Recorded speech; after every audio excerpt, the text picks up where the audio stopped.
Salam dostlar, hər vaxtınız xeyir olsun. Xoş gördük sizi 3 podcast kanalında uzun zamandan sonra. Mən Yusif Ədilzadə. Bugün sizlərlə yeni bir seriyanın ilk buraxılışında və ilk qonağımızla qarşınızdayıq. Seriyamız Bir Damın Altında podcast seriyasıdır. İnşallah biz burada bir damın altında olan şəxslərin, yəni ailənin daxilində, xaricində, öncəsində, sonrasında nə proses varsa hamısı ilə əlaqəli indiki və indidən sonra olacaq qonaqlarımızla danışacağıq. Ümid edirəm ki, bu seriya bizim üçün də, sizin üçün də faydalı olar. Ümid edirəm risk çevirməkdən üzünüzü bizə çevirib uzun müddət bizi dinləyə bilərsiniz. Uzun fasilə verdiyimiz üçün mən qısaca bildirim ki, bizim bu podcast kanalımızda əvvəllər kitab müzakirəsi ilə başlamışdıq, müxtəlif kitablar üzərindən gedirdik.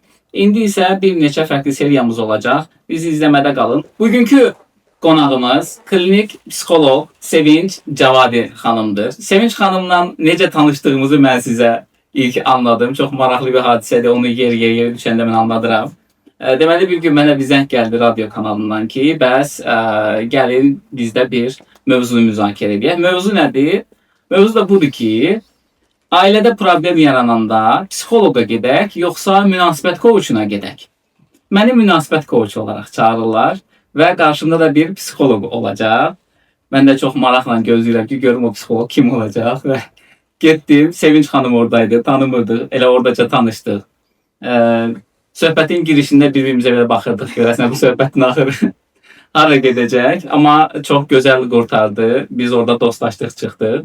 Əla da bir radio proqramı oldu. Ümid edirəm ki, indiki proqramımız da çox möhtəşəm olacaq. O sahəsinin mütəxəssisidir və siz də bu mövzu ilə əlaqəlisiniz. Sevinç xanım, xoş gəlmisiniz. Çox sağ olun. Sevə-sevə dəvətinizi qəbul etdim. Dediyiniz kimi bizim tanışlığımız maraqlı oldu. İlk cümlə yadımdadır. Deyildi ki, problem olanda kimə yaxınlaşaq? Məndənsə dedim psixoloq bağlandı. Belə bir yanaşma oldu. Amma sözüm düzüm elə bir gözləntim yox idi ki, belə gözəl münasibətimiz yaranacaq. Çünki psixoloqla koçların arasında biraz belə anlaşılmayan bir narahatçılıq var. Başa düşmürəm nədir? Yəni hər iki tərəfdə var. Və düşündüm ki, bu yenə də bu formada davam edəcək, amma yox, sizinlə çox gözəl münasibət, dostluğumuz oldu. Və sevə-sevə də bura gəldim. Çox sağ olun dəvətiniz üçün. Siz sağ olun, təşəkkür edirəm. Sevinç xanım, məlum bizim insanımız artıq uzun müddət dinləyə bilmir. Ona görə də birbaşa biz artıq girək mövzuya. Mövzumuz ailə olacaq. Tanışdıq və sair müxtəlif mövzular var. Onlardan əlaqəli danışacağıq. Amma istəyirəm ki, sizə ilk və ən sevdiyim sualı soruşum. Ailə nədir? Çox maraqlı sualdır. Demək, ailə deyəndə insanlar nə düşünür? Bir damın altında bir neçə nəfər bir yerdə yaşayır, yeyir, içir, yatır, durur. Bu olur ailə. Amma nəzərə alsaq ki, bir çox yerlərdə, məsəl üçün otellərdə falan da bir damın altında insanlar yatır, yeyir, içir, durur. Demək ki, bu ailə demək deyil. Ailə tam başqa bir anlamda. Təəssüflər olsun ki, insanlar bunun dərinliyinə getmir. Nə öz davranışlarına fikir vermir, nə də ki, öz danışıqlarına fikir vermir ailə ortamında. Təəssüf ki, belə bir mədəniyyətimiz o qədər də geniş inkişaf etmir. Düzdür, psixologiya Azərbaycanda çiçəklənəndən sonra bu mövzular haqqında danışanda biraz da olsa videolar falan insanları maarifləndirdi. Amma genel olaraq baxanda hələ ki, tam anlayışımız o qədər geniş deyil. Ailə deyəndə ilk növbədə bir-birini dəstəkləyən insanlar nəzərdə tutulmalıdır. Bir-biri ilə yanaşı gedib, dəstək olan, eşidən, anlayan və fərq etməz, pis, yaxşı əməllərində arxasında dayanan insanların bir yerdə yaşamı deməkdir. Eşidən və anlayan nədir mən Sevinç xanım? Yəni, bəzən iki insan oturur, söhbət edir. Sanki bunlar bir-birlərinə qulaq asırlar, amma elə bir durum yoxdur. Biri tam fərqli bir, belə deyim, düşüncədə, beyindədir. Digəri isə özünü ifadə etməyə çalışır, danışır, emosional çıxışlar edir. Digər insan isə mimikası sakit, sanki qulaq asırmış kimi oturur, gözləyir. Maşallah. Bəli. və nəyə görə bu iki insanın söhbəti alınmır, yəni iki insan bir-birini eşitmir, anlamır. Çünki qarşı tərəf ümumiyyətlə ünsiyyət nədir, bir-birini anlama nədir, onu tam başa düşmür və yorğunluq hissi keçirir daxilən. Ona görə də insanlar belə deyim də emosional çıxış edəndə düşünürlər ki, sanki dava edir. Dava deyil, bu duyğularını ifadə etmək deməkdir. Yəni necə biz ağlayırıq, sevinirik, kədərlənirik, bilmirəm, şok yaşayırıq. Hər bir duyğu emosional, bizə aid olan bir şeydir. Amma ailə ortamında biraz emosional çıxış edən kimi sanki dava eləyirsən və orada bir gərginlik yaranır, insanlar küsür, ayrılır və s. Yəni biz ailə ortamında emosiyaları qəbul etmirik, təəssüflər olsun. Belə olanda da bu emosiya heç halda ifadə olunmur ya da yanlış yerdə ifadə olunur. Yanlış yerdə ifadə olunur, duyğular bastırılır, problemlər həll yolunu tapmır və sair belə uzanıb gedir. Sonra da deyirlər niyə belə oldu? Bəli. Axı mən sənə heç nə eləmişdim. Bu cümlədən çox istifadə edir.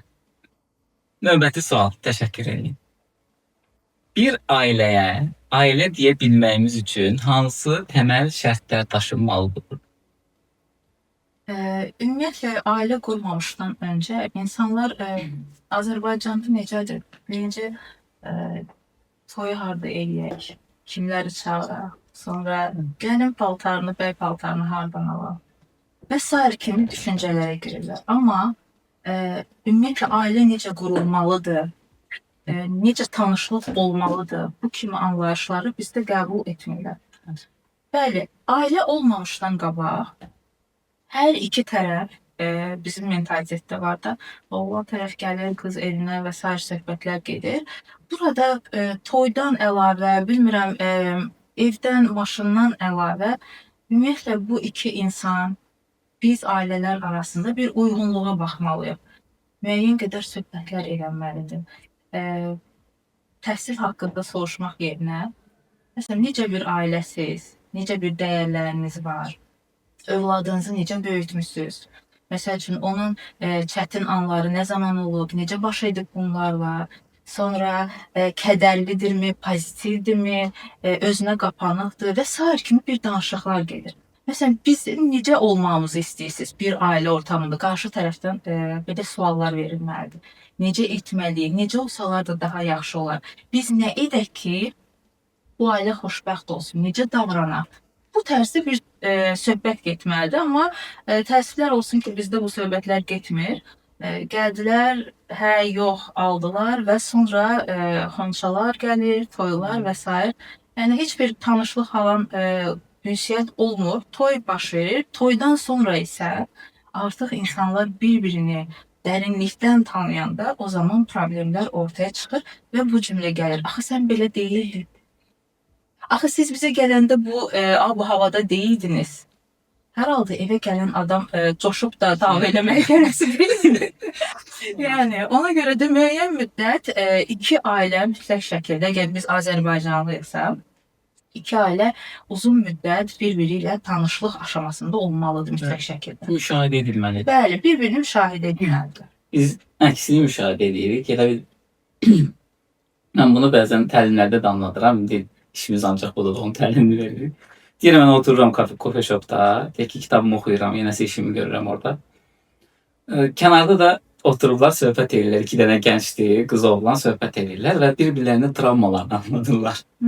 Sən burada baxın, ay Allah, orada ah canım verirlər, sən burada deyirsən, o bilsən nə deyir, yiyəcəm indi sənin başının ətini, qoy bir dənə toy olsun. Bizdə o dediyiniz var, siz necə bir ailəsiz, bu adamın keçirdiyi hadisələr nədir, başından nə keçib, bunu necə qarşılayıb, reaksiyaları necə olub, nə bilim, həyatında baş verən ən böyük problem nə olub, bunun üstəsində necə gəlib bu adam? Bu kimi sualların cavablarını və bunlara verdikləri yanlış reaksiyaları əslində tərəflər bir-birlərini bizdə anladırlar, sadəcə oxuya bilmirlər. Anladır və məsələn, bizim münasibətlərdə əsas baxdığımız yerlərdən biri şəxsin özünün öz valideynlərlə münasibəti necədir? Ya da valideynlərin öz arasında, valideynlərin öz arasındakı münasibət necədir evdə? Gəlib oturub bir-birlərinə söhbət edəndə əslində bunu anladırlar. Amma bunu şey kimi anladılar da, yəni mən valideynimlə belə çəkirəm, onlar mənə bunu çəkdirirlər, səninlə evlənəcək və xoşbəxt olacaq, biz bunu eləməyəcəyik. Halbuki bu nə qədər mümkün bir şeydir. Yəni sənin gördüyün odur, götürdüyün odur, gətirdiyin də o olacaq. Əgər hər hansı bir sən düzəldici bir prosesdən keçməmisənsə, öz üstündə işləməmisənsə. Amma başqa bir durum da var da. İndi sizin dediyinizdən əlavə bir başqa bir durum var ki, öz anasını, atasını misal çəkir, məsələn, bir tərəf. Ən çox da oğlanlar bu formada cümlələr qururlar ki, sizdə nə olur olsun mənə aid deyil. Mənim atam, anam necədirsə, bizim ailəyə gəlmisənsə, buna uyğunlaşmalısan. İndi təsəvvür edin, 25 yaşında tutaq ki, 25 yaşında bir qız övladını ailə qurdu və başqa bir evə getdi, başqa bir ortama. Orada bu cümləni eşidir ki, sən bura uyğunlaş, sənin atan, anan necə yaşayıb, siz necə yaşamısınız, mənə önəmli deyil. Mənim atam, anam bu formada yaşayıblar, belə ailə həyatları var, buna uyğunlaşmalısan. Sizcə bu qız hansı hissi keçirməlidir? Yəni o an onun beynində nə baş verəcək, bədənində nə baş verəcək? Donacaq. Donmaqdan başqa da çox təəssüf hissi ilə beynində, o ürəyində kaş ki gəlməzdim deyə və yaxud da bu mənim üçün artıq bir problemdir. İlk problemi mən yaşadım. Yəni hələ yenidir və burada böyük bir şey yoxdur. Çünki hər kəs individual bir ailəyə sahibdir. Tərbiyə, səviyyə, yaşadığı mühit, təhsil və s. Status, hər bir şey təsir eləyir. Və bu insanı 25-30 yaşında olan bir insanı gətirirsən evə ki, mənim ailəm, atam, anam nədirsə, sən də o formada olmalısan. Bu doğru deyil. Sən deyə bilərsən ki, bizdə məsəl üçün belədir. Biz bu formada böyümüşük. Bilmirəm sənə necə uyğun olar, olmaz. Bəlkə də bir müddətdən sonra adaptasiya olarsan. Amma yenə də mən sənin yanındayam. Zaten səni bu formada qəbul etmişəm, sevmişəm. Bu qədər. Odur da, o cümlə şey, Bu qədər. biz o maska ilə gəlirik. Səni belə qəbul eləmişəm, o maskadır. Elə qəbul eləmir əslində də. Çünki elə qəbul eləsəydi bunu toydan sonra deməzdi. Toydan öncə deyərdi. Amma ən azından bu cümlədən sonra bunu təkrarlayanda daha insan rahat olur. Və düşünür ki, qarşımdakı insan məni başa düşür. Mənim yanımdadır. Həqiqətən də biz ailə olmağa çalışırıq. Budur. Amma o cümlə səslənməyəndə tam fərqli bir abu-hava yaranır. Amma səni buraxdım ortadadır.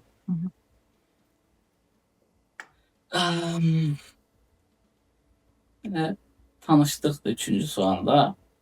Bizim sağlam ailə, dedik ki, burada sağlam bir ailə profilimiz var. Sağlam ailə profilinə sahib olan ailələr tanışlıq dönəmini necə keçirmiş olurlar? Əslində sualın cavabını nisbətən verdiniz. İndi bir neçə, belə deyim də, fikrimi də bildirim. İki insan tanış olursa, bir müddət çəkirdi bu tanışlıq. Ən azı bir 3 ay çəkməlidir. Yəni, belə tez bazar olsa evlilikləri, bir 3 ay çəkməlidir. 3 ay ərzində normal halda, sağlam halda belə olmalıdır ki, onlar bir-biri ilə tanış olur, bir yerdə zaman keçirirlər. Məsəl üçün, söhbət edəndə bir mövzu danışırlar, baxırlar, bu mövzuya mənim münasibətim necədir, qarşımdakı insanın münasibəti necədir? Ən azından bir uyğunluq olmalıdır. Eyni olmasa da bir-birinə yaxın cavablar olmalıdır. Yox, əkslisə, tamam yerlə göyə qədər fərq varsa, artıq burada bir bal düşür. Mütləq şəkildə. Bu bütün mövzulara aid olacaq. Əgər hər hansı bir mövzundan seçim etdiksə, danışdıqsa, burada bir böyük bir fərq yarandısa, buradan bir bal çıxdı. Bundan başqa, duyğusal yanaşma. Bəzən elə olur ki, tutaq ki, belə bir misal çəkimdə, ən çox özümün sevdiyim mövzu, heyvanlara qarşı mərhəmət hissi. Bir insanın heyvanlara qarşı mərhəmət hissi var, digərinki yoxdur və Türklər demişkən alay edir qarşıdakı insandan ki, sən də ki, işin gücün qutarıb, bunu mən çox eşidirəm. Tək ətrafımda deyil, sosial şəbəkədən işin gücün qutarıb, sən bu yaxınlarda mən gördünüz, göyərçin. Onun üzərindən mənə o qədər mesaj gəldi. Bişirib yeyərdin, işin gücün qutarıb, sonra sən xəstəsən, pulunu xərcləməyə yer tapmırsan və s. Yəni, bir-iki insan mənə xoş sözlər yazdı. Bəziləri dedi ki, yerlər var, dəstək olaq. Sonra pis olanlar oldu. Təəssüf ki, artıq ölmüşdü göyərçin. Çünki mən onunla saatlarla gəzmişəm Nərimanov Gənclik ərazisində. Amma mənə deyilən cümlələri demək istəyirəm ki, o qədər təəssüfləndim ki, yəni bir canlıya cansız bir əşya kimi yanaşdılar. Çox təəssüfləndim ki, mənim kontaktımda və Instagramda olan yaxınlarım, tanışlarım və yaxud da tanımadığım insanlar hansı ki məni izləyir, bu formada cümlələr qurdular və məni tanıya-tanıya ki, mən heyvanlara qarşı necə mərhəmətliyəm. Və iki insan da təsəvvür edin ki, biri mərhəmətli, biri tam fərqli şəkil, mərhəmətsiz. Fərqli şəkildə yanaşır. Təsəvvür edin onların münasibətində nə qədər problemlər olacaq. Biri pişiyə yemək vermək istəyəndə, o biri ona deyəcək ki, imkan verməyəcək, bəsdir, yığışdır özünü və sair kimi bu formada davranışlar olacaq və bu deməkdir ki, artıq yenə də bir balı çıxa bilərik. Və pul mütləq şəkildə maddi söhbətlər aparılmalıdır. Çünki bəzən ailə qurandan sonra maddiyyat əslində normaldır bunun haqqında danışmaq. Bizdə prosta o qədər belə sadəcə bəzi sözlərdən istifadə edirəm, üzrlə hesab edin. Sadəcə o qədər belə fərqli yanaşırlar ki, maddiyyatdan söhbət elədinsə sən pul girsən, sən mənim puluma baxırsan, sənin fikirlərin başqadır. Bu tərzdə bir yanaşma olur. Halbuki, yəni iki ailə bir yerə gəlmək istəyirsə, iki insan ailə qurursa, bir damın altından girəcəksə, yəni bir yerdə yeyib, içib, maddiyyatı ortaya qoyub, yəni bu normaldır bunun haqqında danışmaq. Biz necə edəcəyik? Maddi dəstək, bir-birimizin qazancı, onu necə bölmək? Yəni bu söhbətlər elənməlidir. Amma bizdə olmur. Edən zaman hansı bir tərəf edirsə, böyük problemlər və yaxud da problem olmasa da o alt düşüncələr olur. Fikir yarandı. Bu insan haqqında artıq fikrim var. Yəni bu tərzdə bir yanaşmalar olur. Ona görə də və sair bir neçə sözlər demək olar. Təəssüf ki, bunların ən azı bu üçünü edən, hələ ki, mən çox az adam görmüşəm. Nə zaman edirlər? Cütlük seansına gəlirlər. Evlənməmiş, məsələn, nişanlı olan və yaxud da belə deyim, tanış olan, sevgili olan cütlüklərimiz var ki, gəlirlər ki, biz görək vəziyyətimiz necədir və yaxud da problem yaşayırlar. Hələ evlənmək istəmirlər, görək bizdə alınır yoxsa yox. Bəli, seans əsnasında danışırlar. O da mən oradayam, yönləndirmə edirəm deyə və orada bir tık yaranır ki, fərqindəlik yarandı. Demək ki, doğrudur, bu normaldır, bunu danışa bilərik biz. Bəli, ancaq onda. 3 dediniz, mən ortaq dəyərləri eşitdim, pulu eşitdim. Üçüncü nə idi? Mərhəmət, bir-biri mövzuya ortaq yanaşma, hər hansı bir... Rəhmətli sayırdınız. Bəli, ortaq yanaşma, yəni və maddiyyat. Qəşəng olsun. Əla, təşəkkür edirəm. Ortaq dəyərlər çox önəmlidir. Bu ikinci dediyiniz cütlük seansında məndə məsələn dəfələrlə olub ki, tək gəlib və indi məsləhət alır bizə məsləhət biz çox vermirik. Əsasən sual üzərindədir.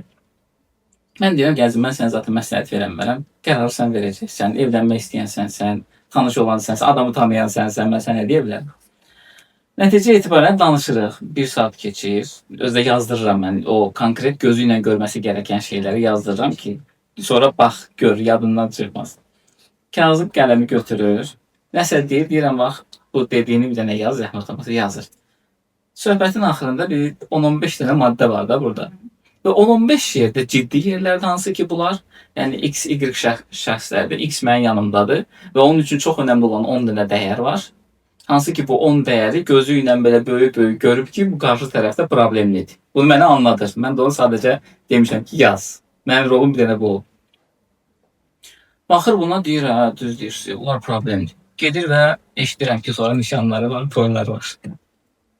Yəni, heç bir həll yolunu tapmadı. Bəli. Bu da çox qəşəng. Gözlənti nə idi? İkisi bir yerdə gəlməli idi. Yəni onun yazdığı o punktlar hansı ki onlar onda narahatçılıq törədir. Yəni bundan dolayı gəlib də sizin seansınıza.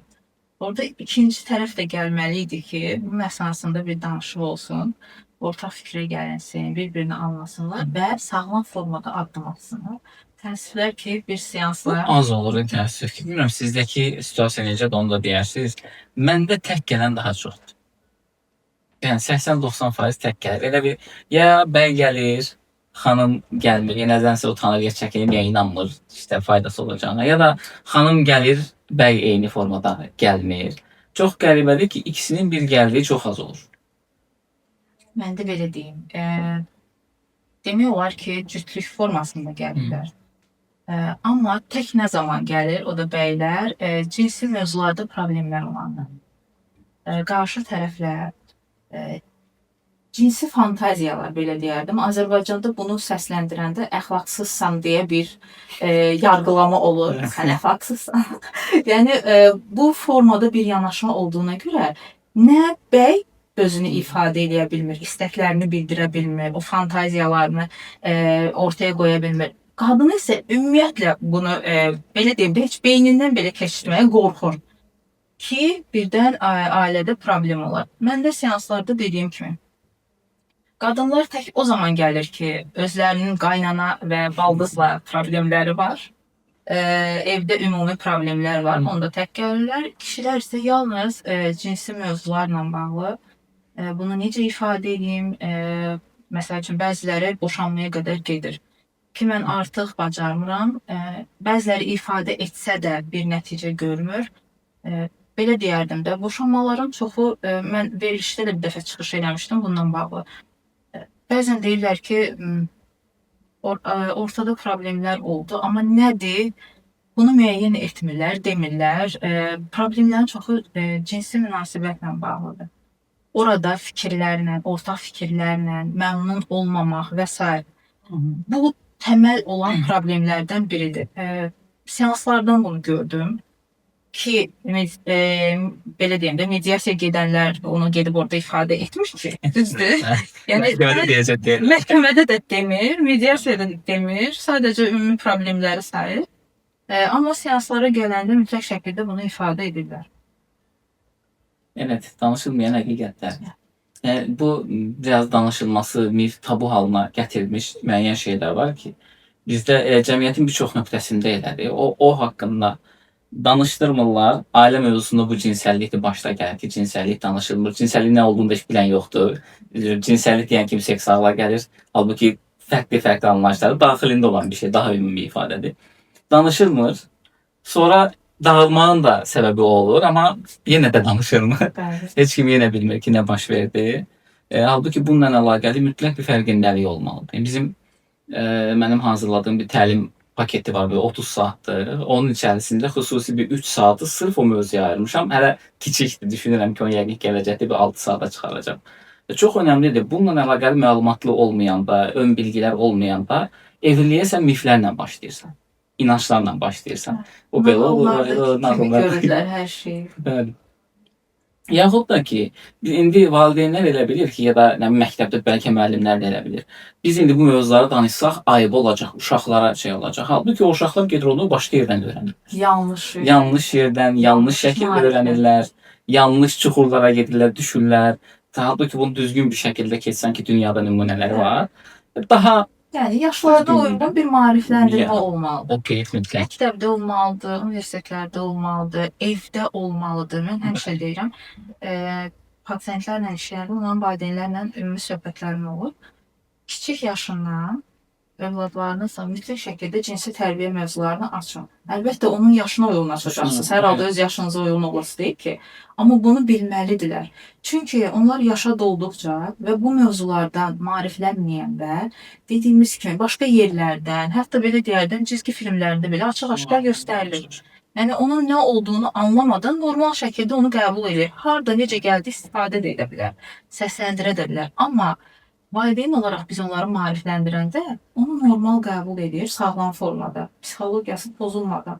O deyilir əxlaqsızlıq, tərbiyəsizlik. Orada artıq olmur. Orada maariflənmə olur, bilgilənir. Sağlam formada bilgilənir və ona uyğun addım atır. Düzgün mənalandırır hadisələri, gördüklərini. Sevinç xanım, sizin təcrübənizdə az əvvəl də bəhs elədiniz ki, cütlər sizin yanınıza gəlirlər müəyyən problem yaşadıqdan sonra əsasən. Tanışlıqdan qaynaqlanan problemlərə əsas mən fokus vermək istəyirəm. Bu şəxslər, bu ciddi problem yaşayıb sizin yanınıza cütlük seansı üçün gələn yoldaşlar tanışlıq dönəmində hansı xətaları etmiş olurlar ki, bu evlilik sonrasında onlarda ciddi problemlərə yol açır?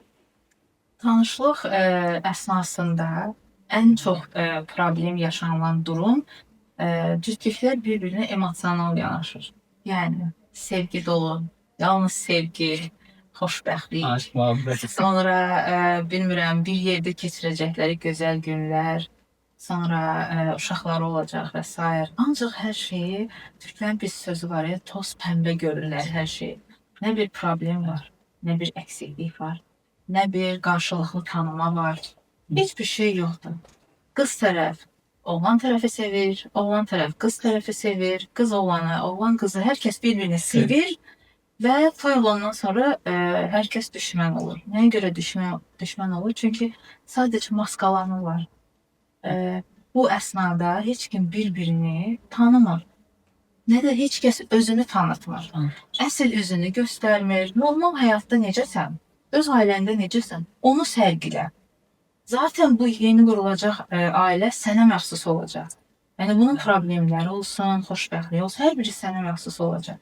Niyə öncədən sən özünü tanıtmırsan? Bizdə olur maskalanma və bundan sonra hər kəs öz xarakterini ortaya qoyur və bundan dolayı böyük problemlər yaranır. Zaten dediyim kimi cütlüklər seansa gələndə bizdə ən böyük, Azərbaycanda ən böyük problem 3-cü, 5-ci, 10-cu insanların bizim münasibətə qarışmağıdır. Hətta belə deyərdim. İki insan arasında problem ola bilər. Fərq etməz. Bu iki insan əgər öz arasında problemi həll etməyə çalışırsa, ana, ata, bilmirəm, rəfiqə falan heç kim bilmirsə, onda buraya ortaya qürur girmir. Tez bir zamanda onlar öz məsələsini çözə bilirlər, həll edirlər. Yəni mütləq şəkildə biri kompromisə gedir, qucaqlaşır və bir-birinə sevgi etirafı, hər şey, amma bunu mən dəfələrlə görmüşəm ki, üçüncü şəxs qarşında fərq etməz. Bu rəfiqə olsun, ana olsun, ata olsun, fərq etməz. İki tərəfdən birinin və yaxud da ikisi qürur ortaya girir. Mən niyə etməliyəm, mən niyə barışım və s. kimi bir yanaşma olur. Sən kişisən, məsələn, oğlan tərəfli, sən kişisən, niyə barışmalısan, qoy özündən baş-başa qalsın, qoy tək qalsın, qoy əzab çəksin və yaxud da qız tərəf eyni şəkildə. Yəni bu yanlış bir davranışdır. Zaten təməl olaraq yanlış bir başlanğıc qoyulur. Çünki biz ailə həyatımızda sevinə də bilərik, dava və s. kədər, hər şey yaşaya bilərik. Önəmlisi nədir? Bunun öhdəsindən necə gələ bilir? Onun altında qalmalıdır. Bəli. Öhdəsindən o qədər. Burada mən təbii ki xatırlayıram, bir il falan bunun əvvəldə ki, o qədər xatırlamıram. Bu mövzuda danışanda bir təməl mənim ümumiyyətcə bir fəlsəfəm var ki, evlənməzdən əvvəl müəyyən şeylər, yaşayacağın evi təyin edirsən, nə bilim, alacağın maşını təyin edildiyin kimi, ev münasibətlə əlaqəli də danışmanını təyin eləməyin lazımdır deyə düşünürəm mən məsələn. Belə məsələlər var ki, damın altında həll edə bilərsiniz. Bəzən ola bilər ki, çıxmaz yola girərsiniz. Həlli necə olduğunu bilməzsiniz. Müraciət edəcəyiniz məsələn bir Sevinç Cavadi olsun, nə bilim bir Yusif olsun, bir Əhməd olsun, bir X şəxsi olsun ki, siz bu adamın səlahiyyətinə güvənirsiniz. Bu adam işinin əhlidir və damın altından sizin sirrinizi çıxartmadan sizə kömək edə biləcək. Çünki bəzən olur ki, ailələr, çünki yeni ailələrdə xüsusilə təcrübə olmur. Yəni zaten də çox da sağlam bir ailə görmüş olmurlar əksərən. Və onlar o düşdükləri problemi ya da yaşanan problemi necə çözəcəklərini bilməyə bilirlər. Bu da dediyiniz kimi gedib valideynlərə, rəfiqələrə çıxanda söhbət daha da başqa-başqa yerlərə gedir. Ümumiyyətcə dalana girirlər, oradan çıxa bilmirlər. Amma hətta evlilikdən öncə belə bir mütəxəssis, dost, tanış bir şəxs amma da, yəni 10 nəfər yox, güvənə biləcəyiniz, sirrin onda qalacağı, nə olursa olsun çıxmayacağı, siz aranız ayrılsa da bilirsiniz. Yargılamayan tərəf. Sizə konkret sual soruşa bilən, net, açıq olan, sizə qarşı dürüst olan və sizin sirriniz onda batacaq olan. Yəni siz düşünməyəcəksiniz, ayda birdən söhbət açılar deyərik. Yəni o olmayacaq. Bilirsiniz ki, siz onu döysəz də, söysəz də o adamdan o siz çıxmayacaq. Yəni, belə bir adam məncə olmalıdır. Evet, belə.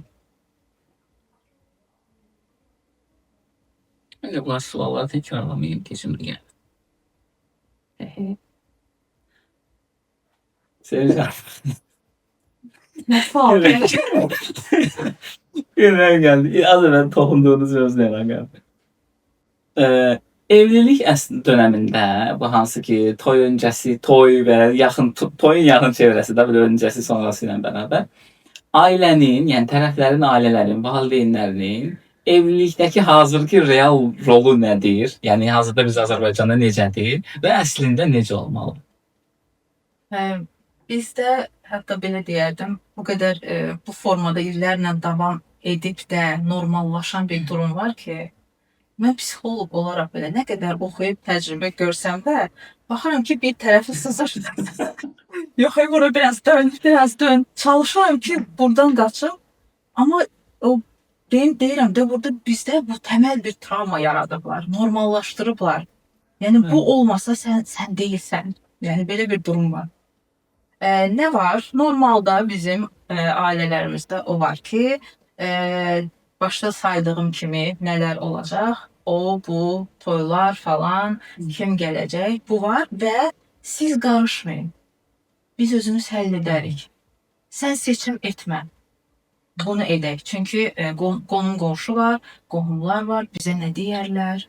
Və yaxud da belə bir durum var. Mən toyuma falan kəsi çağırmaq istəmirəm. Olmaz, çağırmalıyım. Çünki mən istəyirəm. Sənin toyun olsa da bu toyu mən eləyirəm bir valideyn olaraq. Bu tərzdə bir cümlə qurulur. Artıq başlanğıc olaraq bu mənim xoş günümdür.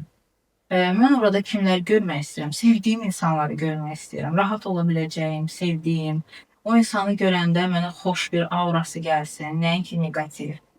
Problem yaşadığım insan mənim toyumda niyə olmalıdır?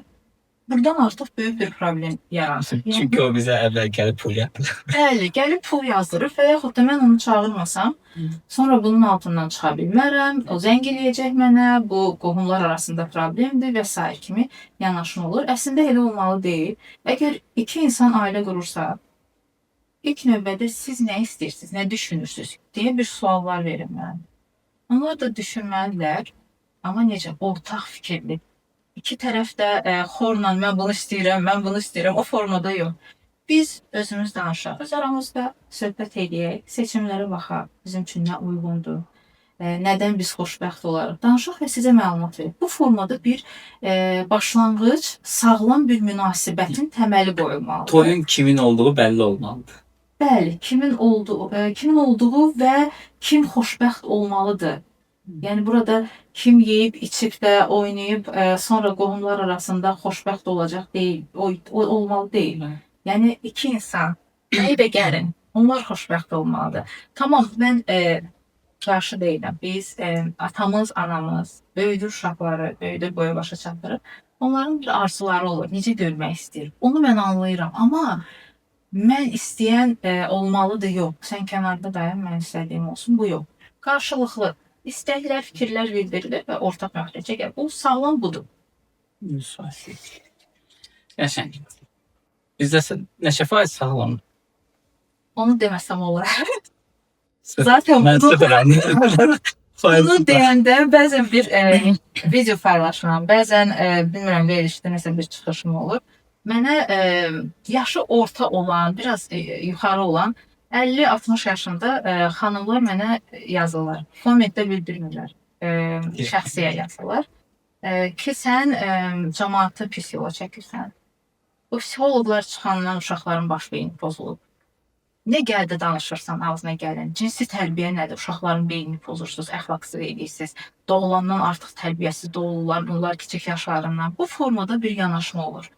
Ki sən bütün siz psixoloqların sayəsində son dövrlər ailə dəyərləri qorunmur. Amma sual verəndə ki, ailə dəyəri nədir? Sizin ailənin təməl üç dəyəri nədir? Yəni, mənim saydıqlarımın heç bir aid olmur. Tam başqa bir, öz istəkləri olur, başqa bir şey olur. Bizdə təəssüf ki, biz bunu dini çevrədə də görürük, mental tərəfdə də görürük işin. İnsanlar, məsələn, ailədə ailə dəyərləri deyir, dində dinin qanunları deyir. Halbuki bir balaca müşahidə edəndə baxırsan ki, adam öz egosunu ortaya qoyub. Öz egosunu ortaya qoyub. O da, yəni bunu deyən valideynlər 100% mən əminəm ki, uşaq doğulan kimi tablet alıb əlinə veriblər. Heç cinsi tərbiyyəni sən uşaq oradan alır. Yəni siz görsəz də, görməsəz də, bəli, o oradan alır.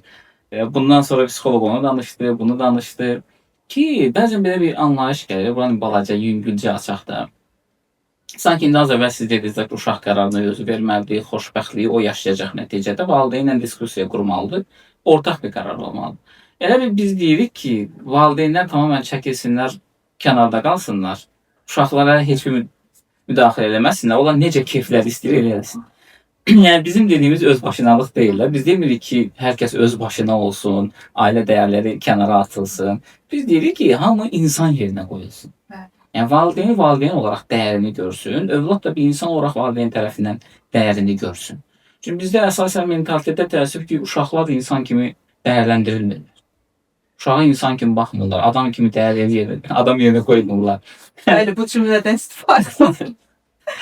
Yəni çox qəribə bir situasiyadır. Əzizim, sən necə ki insansan və adam yerinə qoyulmaq istəyirsən, o da insandır və adam yerinə qoyulmaq istəyir. Əslində bu tərslik də var. Az əvvəl dediniz, üçüncü adam girəndə qürur ortaya girir. Əslində uşaqlarda bəzən o adam yerinə qoyulmamağın da qüruru ortaya girir. Halbuki valideynin dediyini eləyər abi, eləmək üçün də bunda heç bir problem yoxdur. Tamam, çox rahat bir şəkildə ata deyib ki, toy belə olsun eləyər. Filan kəs gəlsin eləyər. Amma ata o cümlələri qurarkən ya da ana o cümlələri qurarkən bu övladı adam yerinə qoymadığı üçün o da acığa dirəşir ki, yoxa gəlmir. Amma yenə də gəlir axı. Yenə də gəlir. Yenə də gəlir. Yəni biz Azərbaycanda odur ki, sən nə qədər istəməsən də o gəlir. Bir də bir nüansı bildirmək istəyirəm. Adam yerinə qoyulmur cümləsi var. Bu bir müddət sonra o məsələn uşaqlıq dövründə həmişə seansda deyirik ki, bu uşaqlıq dövrünün travmasıdır. Osa deyir, siz də bu cümləni əzbərləmisiniz. Zaten oradan dolayı gəlir. Bir baxsaq, bir ora səyahət etsək görərik. Necə olur? Gülmək olmaz, qız uşaqsan. Sonuc etibarilə 30-40 yaşında insanlar dişlərini göstərmək istəmir. Güləndə bu formada gülür. Düzdür? Çünki anası deyir ki, dişini ağartma. Niyə?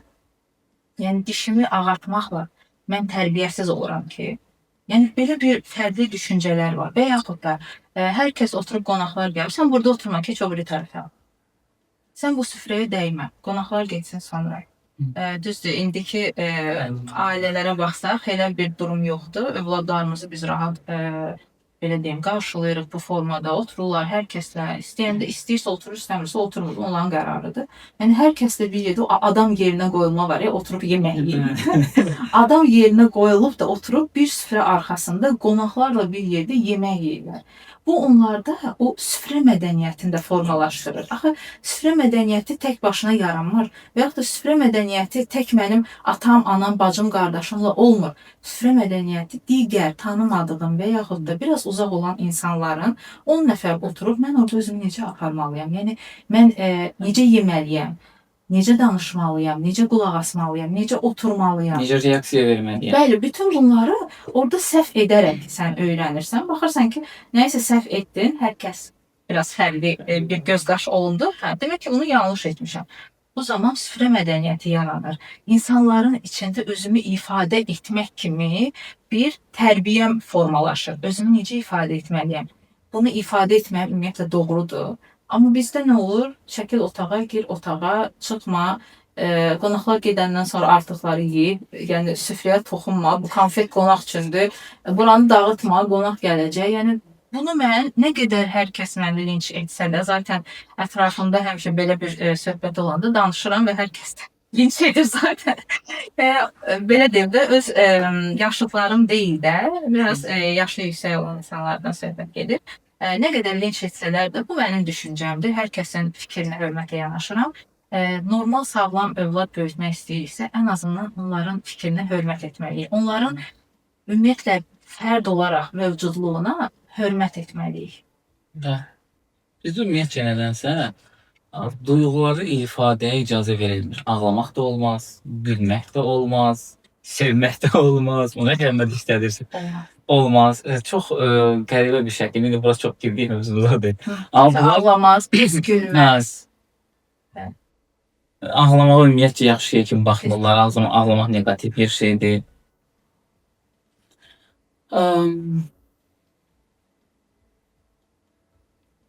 Bir şey sorayım. Görünsün, bana deyirsin. Suallar başıma gəldi. Özüm hazırlamışım. Mən belə bir şey müşahidə etmişəm. Bu xüsusilə də necə deyim, kişilər, oğlanlar deyim də, oğlanlar arasında məncə məşhurdur. Bilmirəm xanımlar arasında məşhurdursa, qızlar arasında.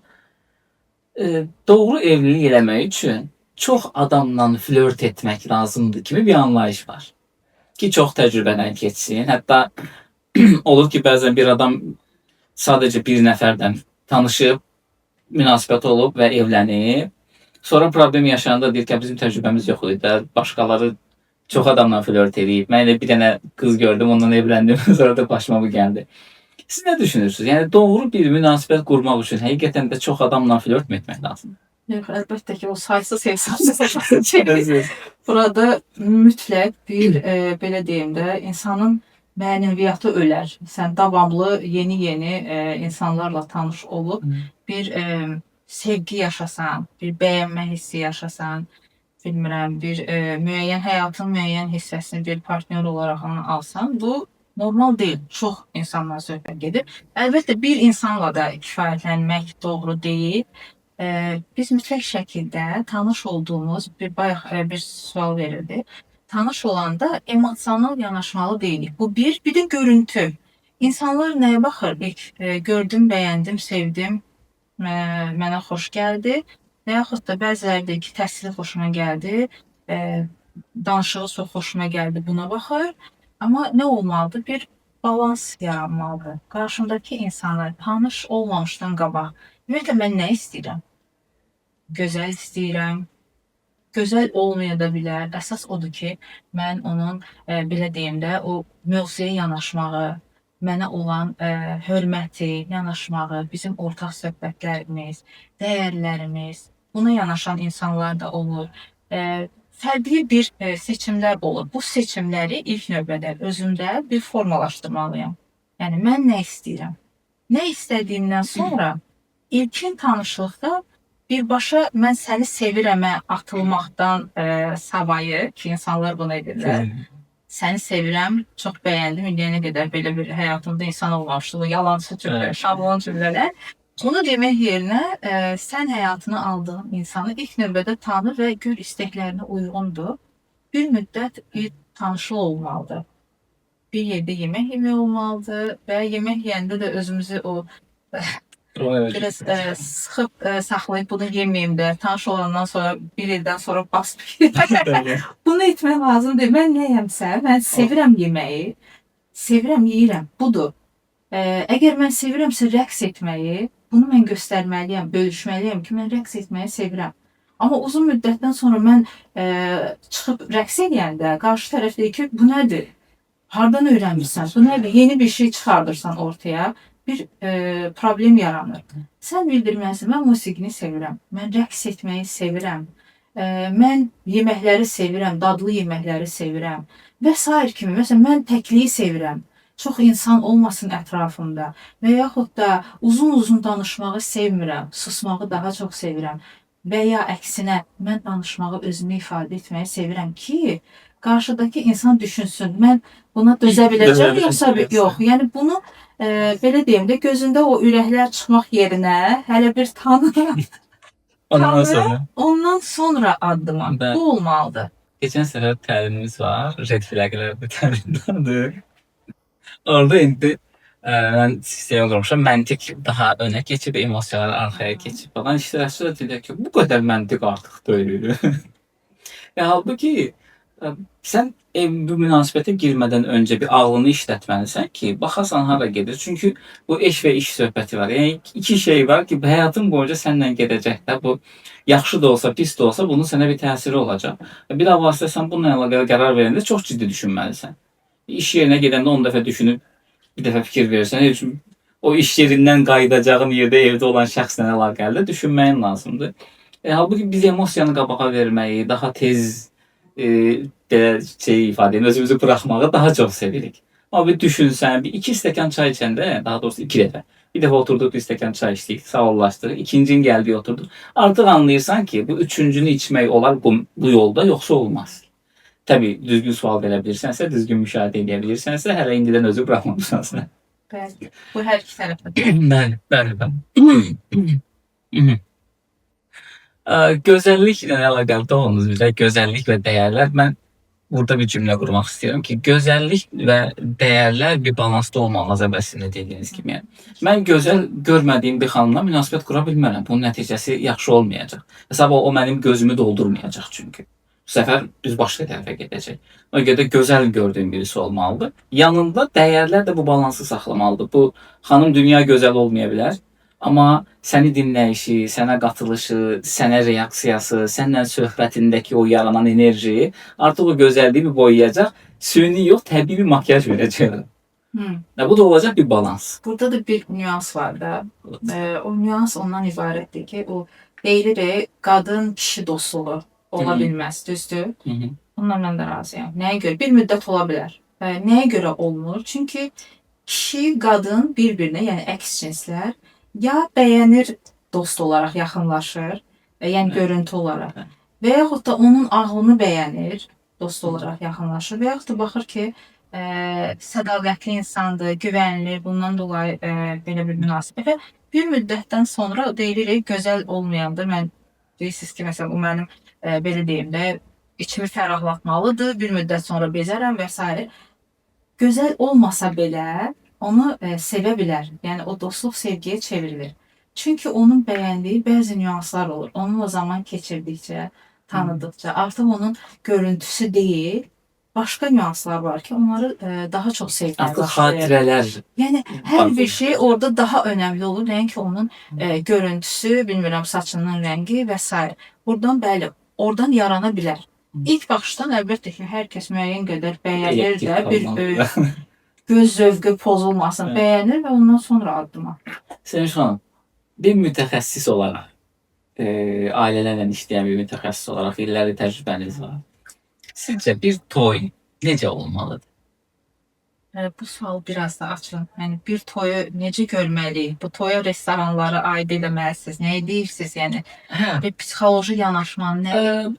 Psixoloji yanaşma da var. Əslində o tərəflərə çox girsək söhbət çox uzanacaq. Söhbətin sonlarına gəlirik, istəmirəm girək. Çünki toy öncəsi yaşananlar, toyda yaşananlar, sonra toy sonrasında çox ciddi təsirlər edir. Gəlin bunu saxlayaq, biz növbəti buraxılışımızda bu mövzuna əlaqədar danışaq. Orada Başqa yerə girəcəyik. Danışıqlar olmalıdır. Toydan sonra orada yaranan fikirlər və s. Tamam, ona saxlayaq. Tamam, o baxı çox kapatacaq. Onda mən bir dənə son sualımızı verim sizə. Ailə nədirdən başladıq və bugünkü buraxılışımızın son sualı. Sizcə ailədə rəis kimdir və niyə? Rəis əslində sağlam münasibətdə iki rəis olur. Amma necə? Biri görünən, elə kişi. Yəni mütləq şəkildə qadın bunu hiss elətdirməlidir. Mən həmişə dəstəkləyirəm ki, kişi 1-0 öndədir, bir addım öndədir. Ən çox əziyyəti çəkən zaten kişilərdir. Çünki heç bir qadın nə müharibəyə getmir, heç bir qadın belə deyim də əskərliyə getmir, orada o qapalı bir yerdə, hər kəsdən uzaq və s. Nə də ki, biz nə daş daşımırıq, ev tikmirik, o təhlükəli yerlərdə işləmirik.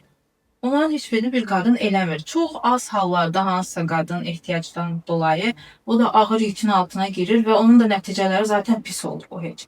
Amma kişilər daha çox əziyyət çəkirlər. Ona görə də bir qadın, bir ana öz övladlarına da bunu göstərməlidir. Özü də davamlı hiss elətdirməlidir ki, evin rəisi kişidir.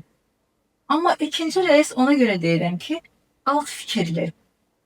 Yəni motivasiya verən, yüksəldən, onu belə deyim də əskəri general kimi göstərən bir qadın olmalıdır.